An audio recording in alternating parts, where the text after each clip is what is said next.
If you are someone who rough handles your phone falls on the ground every single time. It falls inside water.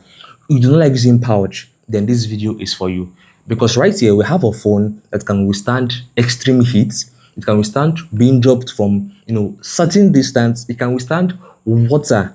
And it still gives you good performance for your gaming and also great camera for your photos. Guys, meet the OPPO A6 Pro. And this video will breaking down everything to know about this phone. And yes, this phone has been stress tested so that you are going to know if it's a good buy for you. Remember, that's what I do right on my channel, where I tell you guys if a phone is what you're going for, or you should dodge it and save your money. So guys, let's get started on the review of this beast of a phone, the OPPO A6 Pro. First things first, the design, build, and rugged credentials. The first thing you notice when you pick up the A6 Pro up, this doesn't feel like a please be careful phone. It feels like a go live your life phone. OPPO is marketing it as a kind of rugged lifestyle phone, and it shows. This phone has IP69, IP68, and IP66 rating. And guys, what this means is this phone can handle high pressure hot water jets for the IP69, full submersion up to 1.5 meter for 30 minutes for the IP68, and heavy splashes or jetting for the IP66. Most phones in this price range will give you only the IP67 or probably IP68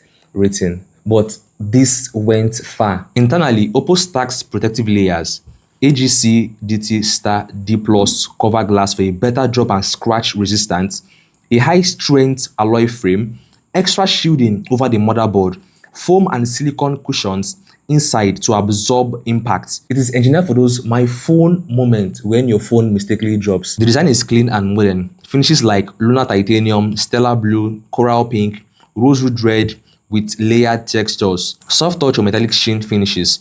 So you've got tank level toughness without sacrificing style. Now, if you're going for this phone, depending on your region, they've added an anti-drop premium case. Now, this is actually very, very durable. Not like those ones we see in the normal unboxing videos, those transparent case. No, this is going to, protect your phone from any mistake. But guys, the phone is already strong on its own, but these people are still, careful and caring enough to add this strong rugged case. Man, OPPO, what are you guys doing? After the display and audio, the OPPO A6 Pro has 6.57-inch AMOLED display, Full HD Plus with a 120Hz refresh rate. You can lock it to 60, 90, or 120Hz depending on the performance you need the phone for at the moment. Touch latency is low, 240Hz touch sampling, and OPPO even highlights micro latency spikes for gamers. It can get up to 1400 nits of brightness. Right, so it means you can still see what you're pressing in a very sunny environment. However, most ones I've seen this year, they have over 4000 nits, 2000 nits, so they are going to be more brighter than the OPPO A6 Pro. But guys, come on, I think that's wonderful. From what I've seen is actually still right. Okay, and if you're watching the video at this point, don't forget to give it a thumbs up and also share it to probably your friends or anybody who is rugged in terms of using phone. Yes, share this video to them because they definitely need it. And probably they will end up getting this phone after watching this review. What about the audio? Let's say when you are watching movies, playing games, or even listening to music. Well, this phone has dual stereo speakers. Compared to those budget phones with a single bottom fire grill, this is louder and fuller. And guys, there's even an ultra volume. So that let's say you are watching movies or doing anything that pertains to your audio in a noisy environment, and you don't want to use your headset, you can just toggle on the ultra volume. And you see that it gets more louder. You can hear what you are watching or listening to. Now for the battery and charging, the OPPO A6 Pro has 7000 mAh battery. This is very big because even iPhone and Samsung, they have just around 5000, but this has 2000 mAh extra for a mid-range phone. Come on.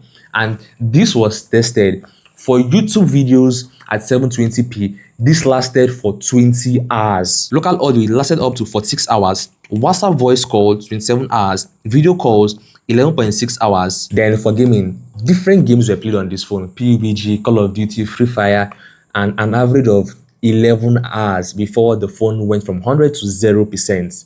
Like, who plays games straight for 11 hours? I've not seen anybody who does that. So this phone can literally last you for more than 2 days, right? If you're an average user. But if you're a heavy user, like you play game for a living, right? You're playing game straight up, come on, it's going to last you a full day.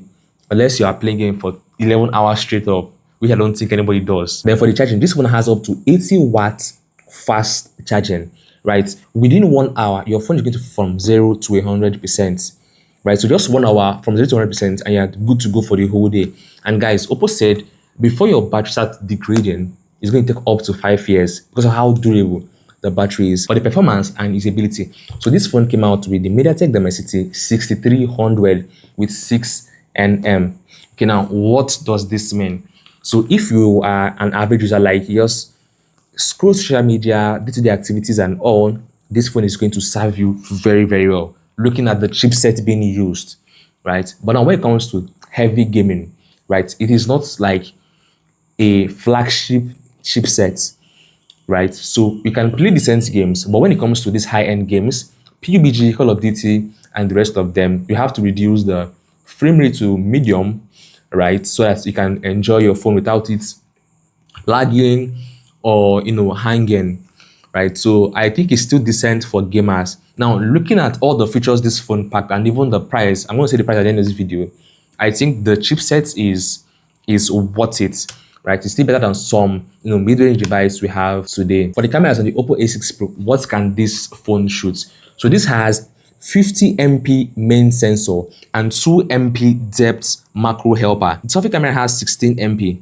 You get AI-based enhancements, portrait mode with better edge detection, live photos, raw super night algorithm for darkness clarity, even an underwater camera mode. So if you want to go for swimming and you want to create videos underwater, just use the button. It has a particular feature for this. The IP68/69 rating is not for nothing now, eh? For the daily photos, the main camera captures sharp, detailed images with good dynamic range in daylight and indoor. The night mode leaves shadows well, though contrast is sometimes slightly flattened.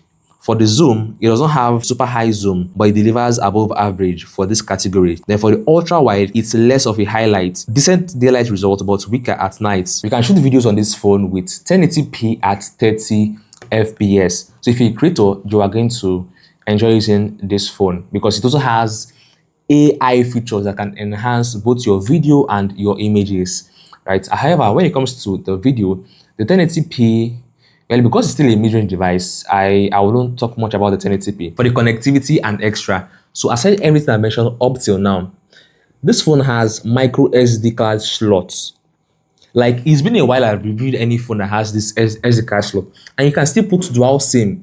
So you can put two SIM card, then still put your memory card slots. It also uses an in-display fingerprint reader, IR blaster to control either your TV, your AC, or any other home appliance that needs an IR blaster. Robust signal handling, AI link boost 3.0 for crowded areas, basement signal losses. Now, if you ever try streaming in an elevator, you notice that there is not much network. But with this feature, you can get more network while streaming in an elevator. So this means with the OPPO A6 Pro, you're going to get more connectivity, more network in areas where there are kind of faulty networks. Now for the price and my final verdict, so this one is around $300, depending on the particular one you want to go for. So we have the 4G, we have the 5G, we also have the 12 gig RAM or the 8 gig RAM, the 256 gig, and stuff like that, right? So depending on the particular one you want to go for.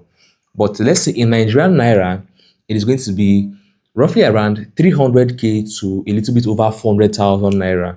Okay, so you now decide the one you want to go for.